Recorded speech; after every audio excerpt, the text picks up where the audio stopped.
다음은 선사시대 집자리의 형태인데 하는 거. 이 당시의 농업. 그 집자리를 보면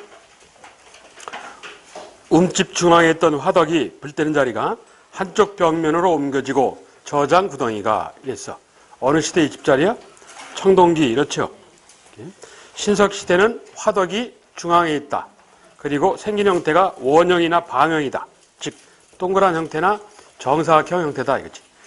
그랬던 것이 청동기 시대는 농경이 더더욱 발달하면서 그 화덕이 한쪽 벽면으로 가고 생활의 여유 공간 문제 때문에, 그리고 집의 형태가 장방형이라고 해서 길다란 직사각형 형태를 띈다. 이런 특징이 있어. 철기는 지상가 옥화 이렇고. 청동기 시대 농업에 대해서 1. 철제농기가 등장하므로, 이건 철기 시대의 얘기죠. 2. 논농사 밭농사 이외에도 뽕나무 잣나무, 이건 고대 사회의 얘기고. 3. 조보리콩 수등 밭농사가 중심이었지만 일부 저습지에서 벼농사가 이루어졌다. 벼농사가 이루어졌다. 뭐 청동기 이렇죠. 이건 되고. 4. 불에 타는 적 있는 좁쌀에서 탄화조 이러는 거. 탄화조가 출토된 것으로 보아서 잡곡류가 경작되었으나 벼농사는 아직 나오지 않은 것 같다. 이건 신석기의 모습이고. 청동기에 해당하는 건 3번이래. 다음 문제 2. 다음 임무를 수행하는 고려시대의 관리란. 저건 수령이 지켜야 할, 이 수령 6사, 그러다가 나중에 수령 5사 이렇게 정리가 되는데, 수령이 지켜야 할, 이 지방관인 수령에 관해서 1. 양계에서 병마사의 이 관리와 감독을 받았다. 양계 지역에서는 동북계, 서북계 이래서. 2. 군사기밀을 담당하면서 재신과 함께 국정을 총괄하였다. 이건 중추원의 추밀이지. 소위 추신이라 불리는 사람들. 3. 향부곡 소위 조세징수 및 노동력, 노역 증발을 직접 담당한다. 이건 향리. 4. 관리 임명과 법령 개폐 동의하는 서경권 행사를 한다. 이건 소위 대간이라고 해서 사안부 사관은 양사관리들. 양사관리들. 고려문 하여튼 대감 어서대 중소문화상 랑사 다고 고려. 맞는 건 1번 문항 다고. 양계에서 병마사의 관리 감독을 받았다 해서 수령 지방관. 다음 문제 3. 밑줄 친 이들에 대해서. 이들은 수요가 많지는 않지만 천한 역, 그러니까 힘든 일, 천역에 담당하는 계층으로 뭐라고 그래? 신량역천이지. 신량역천에 관하여 1. 수공업자인 장인세와 점포세를 부담하였다. 이건 수공업자 상인에서 상공업자, 상공업자, 상인과 수공업자. 2. 서울과 사회적 지위가 대등하다. 이건 중인, 그렇지. 그래서 서울도 중인의 대접을 받는다 해서 중서 이런다고. 중인의 모습. 3. 신분은 양인에 속하지만 이 천시대였다. 같은 양민은 양민인데 좀 천하게 대접을 받았다. 누가 하급 평민이라 할 수 있는 신량역천. 그렇지. 4. 전문적 지식을 바탕으로 조선주기 지위가 다소 향상되어 간다. 누구? 중인, 기술관인 중인의 모습. 그래서 맞는 건 3번 문항이다. 다음 문제 4. 다음 노래 가사를 통해서 당시 상황을 추론하는 것으로 옳은 것. 아리랑 곡에 소위 서울 아리랑 하는 노래 중에 하나인데, 당시 상황을 추론하였다. 아리랑 곡에 정거장을 짓고, 그러니까 기차가 다닌다는 얘기네. 전기차가 오기를 이렇게 돼 있어. 그리고 끝에 보시면 신장로, 새로 난 길, 이렇게. 신장로란 새로 만든 길. 자, 이게 시대적 배경이 언제나 한 얘기야. 1. 경부선이 제일 먼저 부설된 시기. 경부선이 제일 먼저 부설되었다. 맞아? 경부선이 제일 먼저가 아니라 서울 인천 간에서 경인선이 최초야. 1899년 5월에. 경부선은 1904년 12월 31일 날 완성이 돼서 다음 날인 1905년 1월 1일 날 개통을 해요. 이 철도 건설에 한국인들이 크게 환영을 받았다. 일제에서 강제 토지라든 가옥이 점탈당하는 바람에 크게 반발을 했어. 환영한 것이 아니고. 3. 일제는 이 철도를 건설하기 위해서 철도 주변의 토지를 마구잡이로 수탈해 간다. 그렇지. 4. 철도 건설 후 새로운 상권이 형성되고 한국 상인한테 큰 이득을 보았다. 한국에 진출한 일본 상인들과 일부 친일적인 성향을 가진 한국 상인들이 이득을 받았지 일반 한국 상인들은 이 어려움에 빠졌어. 그래서 합당한 얘기는 3번 문항 하나밖에 없어. 다음 문제 5. 밑줄 친 이 농법. 이 농법은 뭐예요 저거? 이양법이지. 소위 모내기. 세종대왕의 농사직설에는 이양법에 관한 기록이 있으나 이양법을 권장한 게 아니고 조선주기 효종 때 농가 집성에서는 이양법을 적극 권장하고 나섰다. 이런다고 했어. 조선 전기는 우리나라는 봄에 가뭄 드는데 이 이양이라는 건 물을 전제 조건으로 하기 때문에 이양법에 대한 반대가 심했어. 그래서 그 두 번째 지문에 보시면 이 농법은 본래 금령, 금지되었는데 한 얘기가 그 얘기야. 봄 가뭄을 우려하여. 금지 이유가 봄 가뭄을 우려하여.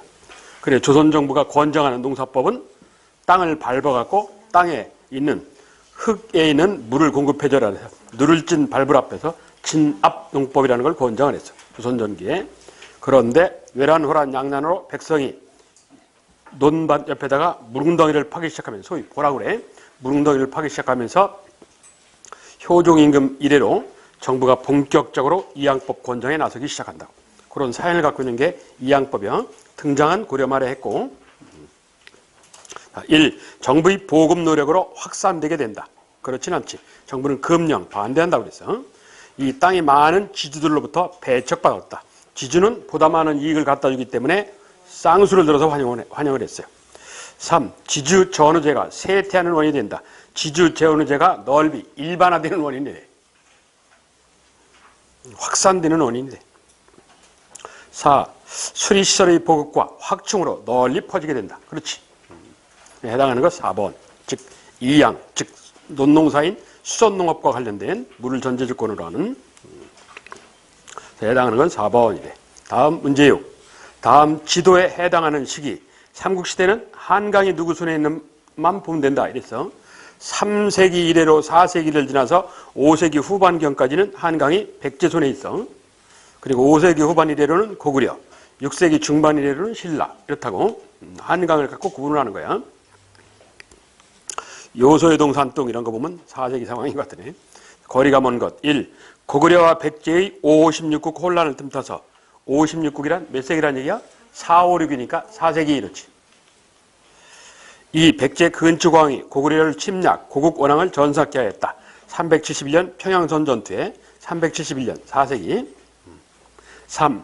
고구려 소술망이 불교를 수용하고 율령을 반포하였다. 372년 하는 소술망 4세기.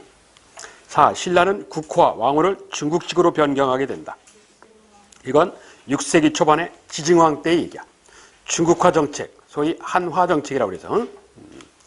그래서 1, 2, 3번은 4세기인데 4번은 6세기 초반 지증왕 때의 모습이에요. 다음 문제 7.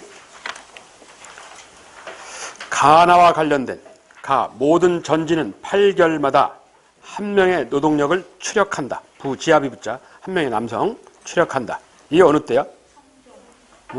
어느 성종이야 이게? 조선성종. 그렇지. 조선성종. 조선성종 때 얘기야. 토지 8결마다 한 명의 정남 차출한다고. 가하는 그 요역, 노동력 징발하는 얘기야. 나 경성과 지방의 군사에 보인을 지급하는데 차등을 두었다.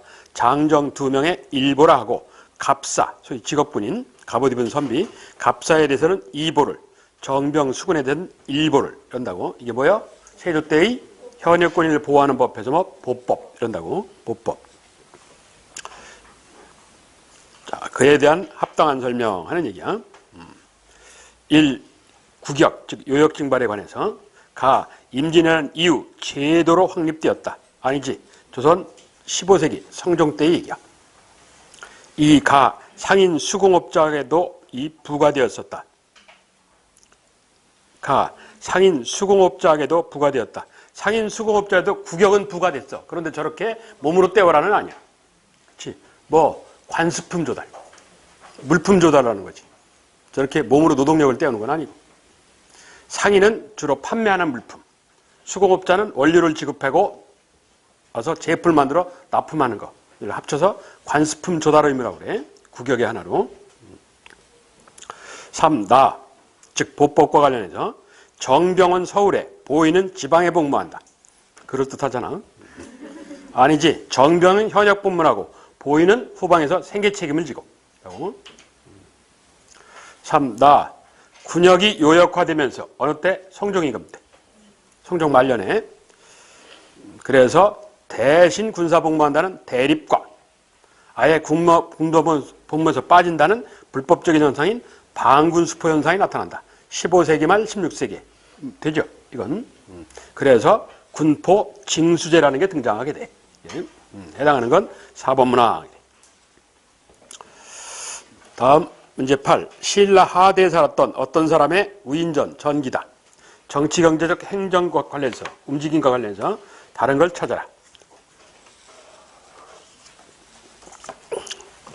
말이 기는데 일찍이 서쪽 당나라 가서 벼슬 하다가 고국에 들어왔는데 전후 난세에 취해서 어쩌고저쩌고. 누구였어 이거? 최치원. 이렇지. 12살에 조기 유학을 해서 18살에 과거에 급제했다가 29살 이 진성령 때 돌아오는데 이 처음에는 관직에 받아줬다가 귀족들이 시기 질투 혹은 반발을 해. 워낙 똑똑하니까. 그래서 결국 관직에서 쫓겨나는 사태가 벌어지는 사람이 최치원이라는 인물인데 합천 해인사에 은거를 하는데 자, 설명 중 다른 부분 1. 그와 같은 신분층의 일부가 고려 건국과 왕조체제의 정비 과정에서 일익을 담당하게 된다. 그렇지. 예. 최연이라든가 뭐 최승우라든가 이런 사람들 얘기. 2. 당에서 귀국한 뒤 개원필경. 이게 이 개원필경이라는 게 당나라에 있을 때 정치인, 학자들과 시문을 주고받은 걸 모아놓은 거예요. 귀국하자마자. 그래서 현존, 개인 문집으로 가장 오래된 게 개원필경이라는 거예요. 예. 현재 존재하는 거로 가장 오래된 시문집이야. 예. 그리고 제왕연대령, 왕의 연대표, 제왕연대령. 그리고 중산복계집. 이 최치원이가 중국에서 이 활약할 때 초기 처음에 복무했던 데가 중산이라는 데야. 그러니까 중산에서 이 일을 기록하였다 해서 중산복계집. 왜 그 마오쩌둥 이런 사람 중국인들이 쓰고 다니는 이렇게 빵똥모자 비슷한 거 있지 이렇게 앞에 그걸 뭐라 그러면 중산모라고 그래요. 요 지방에서 유학했다고 그래서 손문이 여기 사람이거든. 손문이. 그래서 그 손문이 쓰는 모자로 아주 유명한데 예? 그걸 중산모라고 그래. 저 지방 특산물이라고 그래서. 예? 등을 헌광왕에게 바쳤다. 그렇지. 최치원. 3. 진성여왕 때 시무십조 책을 헌납, 아찬직에 제수되었고 그의 개혁안은 곧 실행되어서 진골체제의 붕괴에 기여했다. 앞에는 맞는데 뒤가 틀렸지. 진성여왕 때 10여 개의 시무책을 헌납하여. 여기까지는 맞아. 근데 그 뒤가 틀렸어. 예? 거부당했어. 귀족들의 반발로. 실행에 옮겨지지를 못했어. 이걸 계기로 관직을 떠나게 돼. 4. 조선시대에 들어와 후학들에 의해서 17세기 후학들에 의해서 광해군 때 진감국사 그리고 낭해화상 충청도 여기 성주 낭해화상 그리고 지등대사 비명과 대숭복사 빚 등의 글을 묶어서 사산 비명이라는 게 전한다. 최치원 유명한 사산 비명하는 거지. 이 네 선종계열의 스님에 관한 묘비명을 써줬어. 글을 써줬어. 글씨를 이렇게 파괴한 게 아니고 이게 그래서 비명이라고 그래. 비문이 아니고 글을 써줬다 하는 얘기. 글을 써줬다. 그게 유의해야 돼. 그걸 갖고 장난칠 소지가 있어. 이게. 글을 써줬으면 그 글을 갖고 돌에다가 갖다 대고 뭐 파는 사람은 따로 있다고. 그래서 그 사산 비명이라고 그래. 글을 써줬다 하는 얘기. 틀린 건 3번 문명. 시무시적으로 올렸으나 채택이 안 됐다 하는 아쉬운 점이 있어. 다음 문제 9. 음악에 관해서 우리나라 음악이다. 순서. 가. 검은고와 가야금은 고유 현악기로 만들어지고 이를 바탕으로 이 자국 음악 문화 발전이 된다. 소위 어느 때 삼국시대 고구려 왕산악이라는 사람의 검은고. 그리고 대가야 우르의 가야금. 이렇죠. 나. 세로의 외래음악인 당나라음악, 당악이 받아들여서 전래음행인 향약과 당학이라는 개념이 정착되게 된다. 이건 어느 때? 당나라명이 들었다잖아. 응? 통일신라 한다고. 다 백성을 교화하는 수단으로 음악이 중요시되었고 악곡과 악보가 정리되어 조선 전기 악보 유명한 세종대왕의 정간보 이런다고.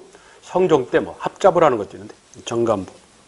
그래서 송나라 대성악이 들어와서 조선주의 우아한 음악 뭐 악 이런다고. 궁중의 의식음악이 위축되고 남녀가 열낸다. 남녀 상열지사를 노래한 왜 고려라는 나라는 고구려를 계승해서 약간 유목문화 오랑캐적 습속이 있어요. 남녀 상열지사를 노래한 오늘날 대중가요라 할 수 있는 소각이 궁중과 민간에 널리 유행한다. 이건 고려 남녀가 열내는 얘기. 남녀 상열지사 이런다고. 오늘날 한국 전통음악의 대표적인 위치를 차지한 판소리, 산조들이 발전하였다. 이건 조선 후기. 전라도 일원에서 판소리 얘기하는 거예요. 그걸 순서대로 하는 얘기야. 해당하는 건 가나라 이렇게 될 거 아니에요? 2번 이러네. 다음 문제 10. 조선전기 시행된 다음 정책과 관련 적절한 북방 영토를 확장하면서 이를 유지하기 위해서 이 수만의 남방 민호를 즉 충청 경기 일원 사람들을 5만 가구를 이사시켰다. 그리고 향리 영리는 그 역을 면제해주고 천민은 양민으로 승격 수입는 회유책을 실시하였다. 이걸 일컬어 북방삼인 이러지. 조선전기 북방삼인과 관련된 내용 얘기야. 기역 토착인을 관리로 하는 토관제도를 활용 민심을 수고자 했다. 회유책의 일환으로 되는가? 되지. 너희들 그 지역에 살면서 이사 오지 말아라. 너희들끼리 사또 뽑아라. 이런 회유책 개념으로 토착인을 관리로. 이는 조선정부가 정한 원칙인 상피제를 어기는 행위다. 상피제 예외사항 이런다고. 니은 북방 지역의 개척과 국토의 균형 발전이라는 명분하에 북방삼인을 단행하였다. 되는가? 되지. 북쪽에서 남쪽으로 자꾸 인구가 늘어와 남쪽은 인구가 느는데 북쪽이 자꾸 쇠퇴를 해. 그래서 남북한을 고루 발전시키기 위해서 이 소리야. 그래서 인구 배분을 했다 하는 얘기. 니은 되고 이건 강경책에 해당되지. 강제 이주 정책이니까. 토관제도는 회유책에 해당되고. 디귿 명의 과다한 금은 요구에 대처하고자 취해진 조치다. 이건 뭐냐? 금광, 은광 폐쇄야. 태종이 병원이가 하도 요구가 지나치니까 에이씨 안 파 하고 문 닫아버렸다고. 리을 주민이 자치적 지역방위 체제를 확립함으로 여진족의 침입에 대비코자 하였다. 주민이 자치적 지역방위 체제를 확립함 여진족에 대입하고자 했다. 남쪽에서 북쪽으로 거주지역을 만들어 놓고 거기 살면서 거기 지켜라 이 소리야. 여진족 대비책. 되죠. 미음 요동지방 수복을 위해서 요동수복하고는 관계가 없어. 그래서 맞는 건 기역, 니은, 리을. 그렇지. 기역, 니은, 리을. 즉 2번이래. 다음 문제 11. 다음은 신라 건축과 관련된 얘기다. 이를 통하여 추론할 수 있는 당시 사회상. 신라의 전성기의 수도는 어쩌고저쩌고. 그래서 거기 보시면 뭐 사전야택이라는 것도 있고 담벼락에다 금칠하는 때고 뭐 그런 얘기야. 신라 건축물 얘기야. 1. 그건 국정국사교과서에 있는 건물들이야. 국정국사교과서에 나오는 건물들이야. 첫 번째는 영주부석사 무량수전. 두 번째는 뭐냐? 남명 조식하고 관련된 경상도 산청에 있는 건데 뭐 덕천서원. 세 번째는 요 동네 아니야.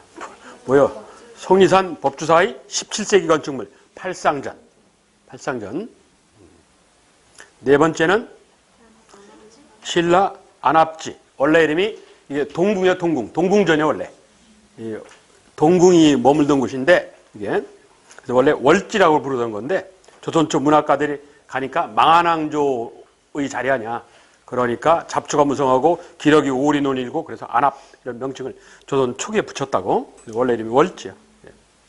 신라의 안압지. 5번은 백제의 익산 밀사의 탑. 그래서 그 관련 있는 건 4번 문항. 그렇지? 안압지 하는 거. 다음 문제 12. 다음 항일 세력과 가장 비슷한 방향으로 활동한 단체를 찾아라. 우리가 부인하는 현재 이 흉폭하고 악독하기가 이 샤갈과 같은 정치, 법률, 일체 권력의 근본으로 파견한다. 허무당, 무정부주의, 허무당이나 무정부주의 주장을 반대하는 자는 민중의 적이다. 민중의 적은 폭파, 방화, 총살로 좀 강경투쟁론을 얘기하나 봐. 무장투쟁론을. 그에 합당한 시각을 가진 단체를 찾아라.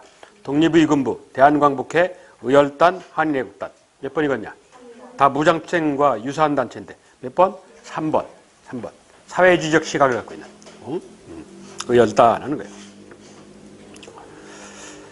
나머지는 1번, 2번, 4번은 민족주의 시각이야. 무장투쟁인데. 3번은 무정부주의, 사회주의, 단체신체호.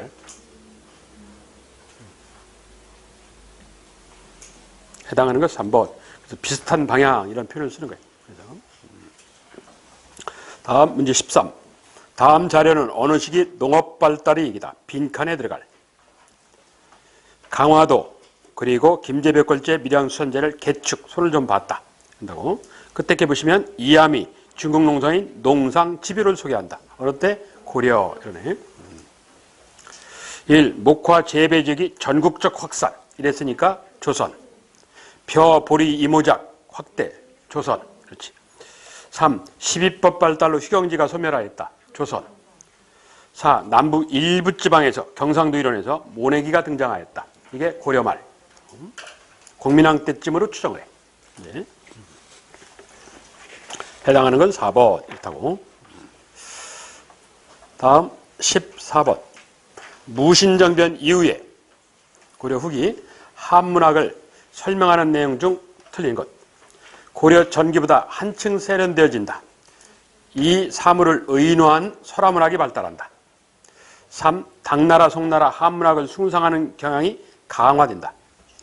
4. 형식에 구애받지 않고 자유로운 문장체가 등장한다. 이러는데 3번에 당송 한문학을 숭상하는 중국 숭상하는 이 얘기지. 이는 뭐 사대주의적, 다른 말로 보수적인 성향을 보이지. 어느 시대의 특징이야? 중기의 특징이야. 중기. 중기는 보수적 사대적이야. 신라중기, 고려중기, 조선중기 다 그래. 전부 다. 초기는 자주적, 독자적, 주체적 뭐 이렇다고. 중기는 보수사대. 후기는 혼란, 개혁적 이렇다고. 4번 문항은 형식에 구애받지 않고 자유로운 문장체. 대표적인 예로 이규보의 동명왕편. 이거.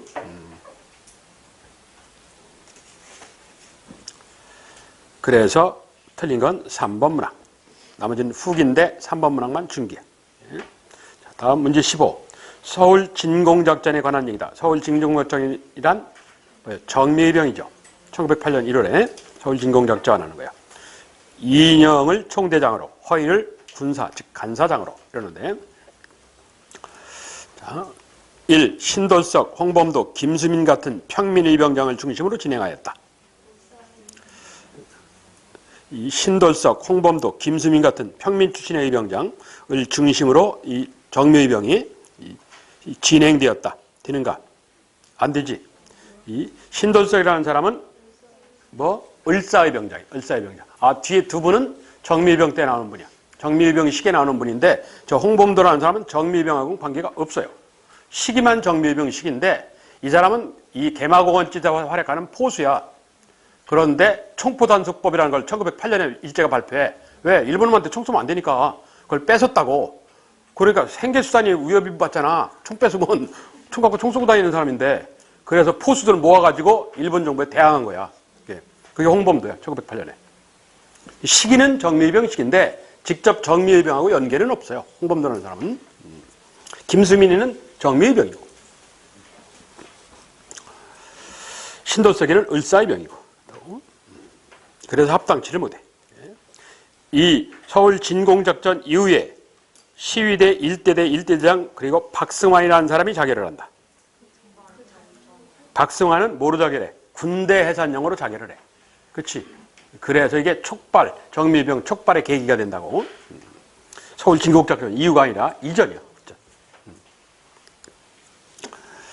3. 1907년 군대 해산 이후에 해산된 군인들이 의병에 가담함으로써 저런 현상이 가능해진다. 그렇지?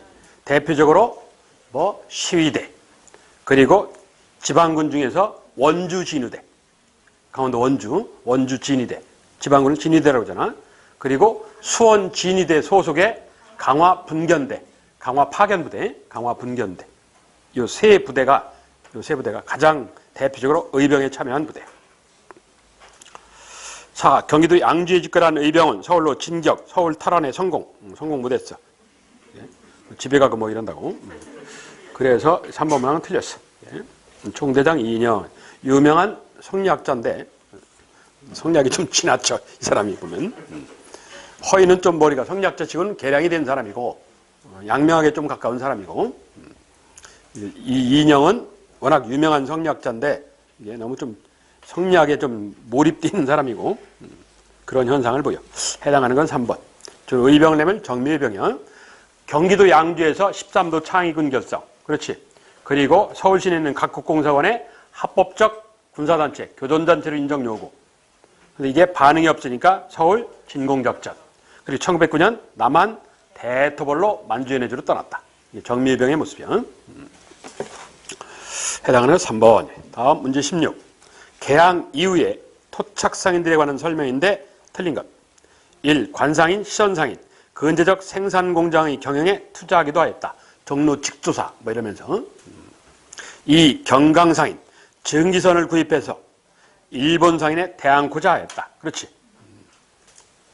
그런데 일제의 방해로 성공하지는 못했어. 구입까지는 했는데 독일에서. 3. 개정상인, 상인조합을 결성, 외국 상인에 대항하였다. 대항 못했어. 일제가 사전에 막았어. 워낙 유명한 자본력을 지니고 있는 조선의 가장 대표적인 상인 집단이라 일제가 철저하게 탄압을 했어. 조선 종삼주식회사, 요즘 말로 인삼주식회사를 설립했어.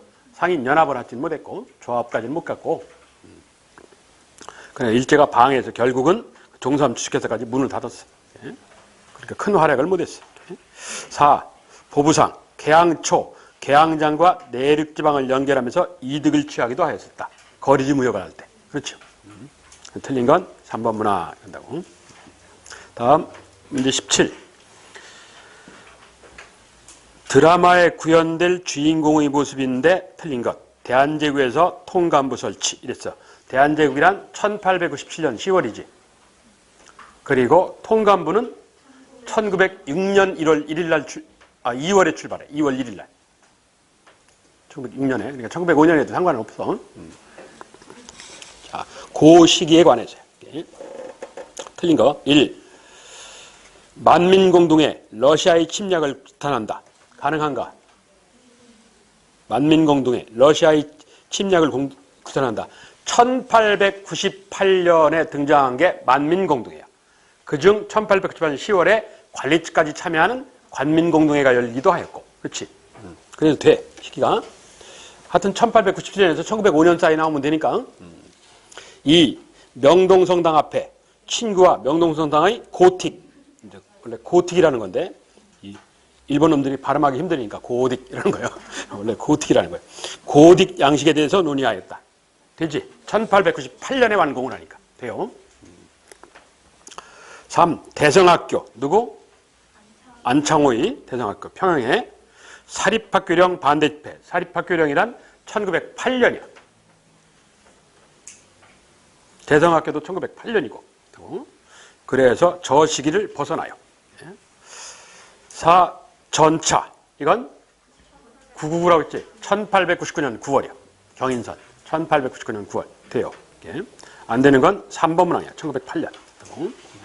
다음 문제 18번.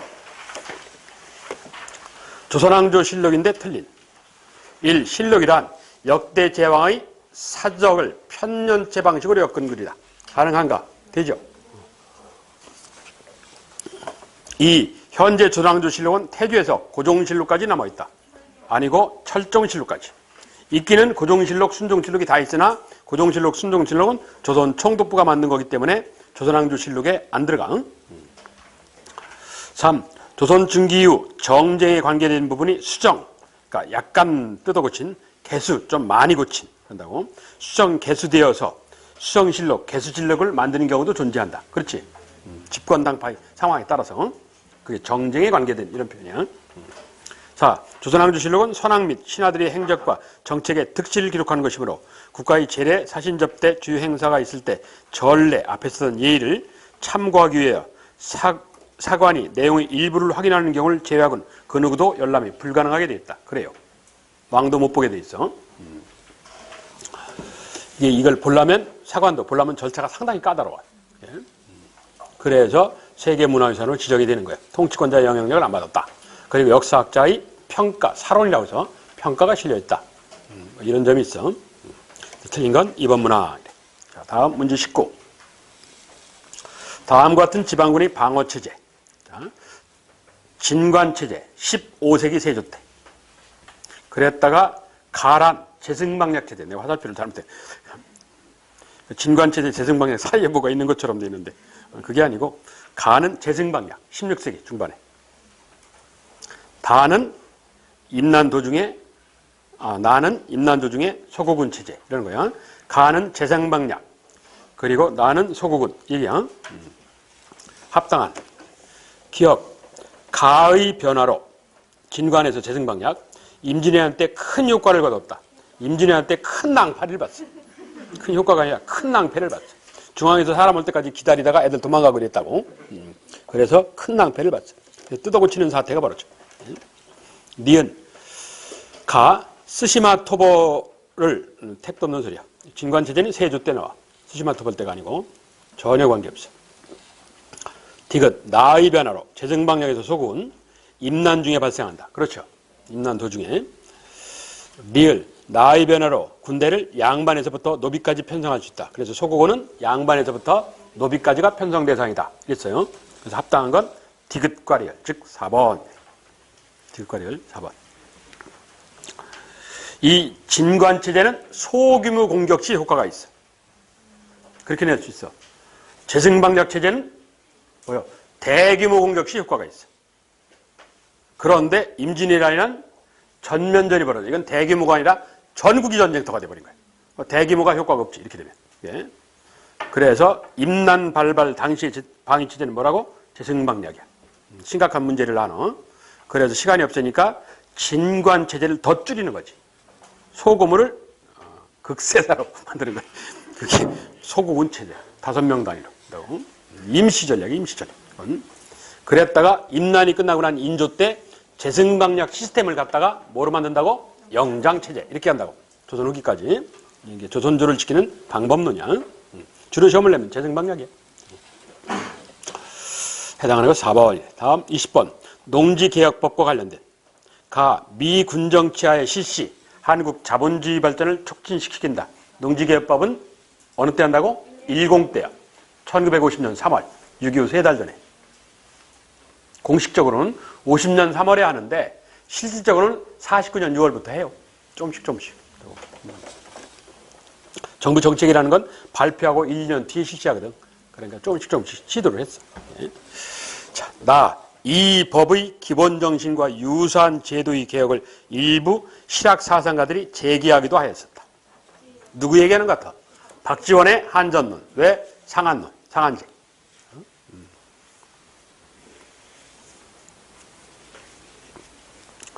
다 북한에서도 이와 같은 원칙하에 토지분배를 했다. 아니지. 전혀 달라.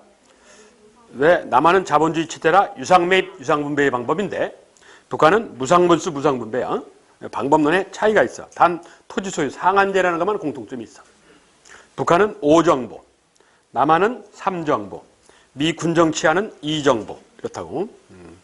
1정보란 3,000평이야. 농가경제의 자립을 목표로 하였으나 농민들의 일부 반발도 존재했을 수 있다. 농가경제의 자립을 목표로 했으나 농민들의 반발도 있을 수 있다. 반발이 뭐요? 유상매입, 유상분배니까 뭐요? 돈이 없다고, 돈이. 가난한 농부가. 그렇지? 그래서 그 부분에 반발이 존재를 했어. 그 부분에. 그래서 일부 야근 지주가 소장농한테 돈을 주고 네 명의로 살아. 이런단 말이야. 그래서 다시 사는 형태를 띠기도 하고 이랬다고. 오늘날 정치판하고 비슷해. 그렇지? 합리적으로 뭐 지역구 선거한다고 그랬으니까 잔머리 굴려대잖아. 뭐 비례정당인가 만들어가. 그거나 이거나 뭐 비슷하지. 그러니까 인간 사는 게 그래. 어느 시대든지. 틈바구니를 이용하는 거야. 역사는 그래서 만물은 유전한다. 판타레이라고 그래서 그런 말을 하는 거예요. 돌고 도는 거예요. 그러니까 역사가 필요하지. 네, 앞에 살아본 사람 얘기를 보고 느껴야 되니까. 그래서 해당하는 건 3번 문항. 나라. 그렇지. 나와라. 쉬었다가 오해를 하겠습니다.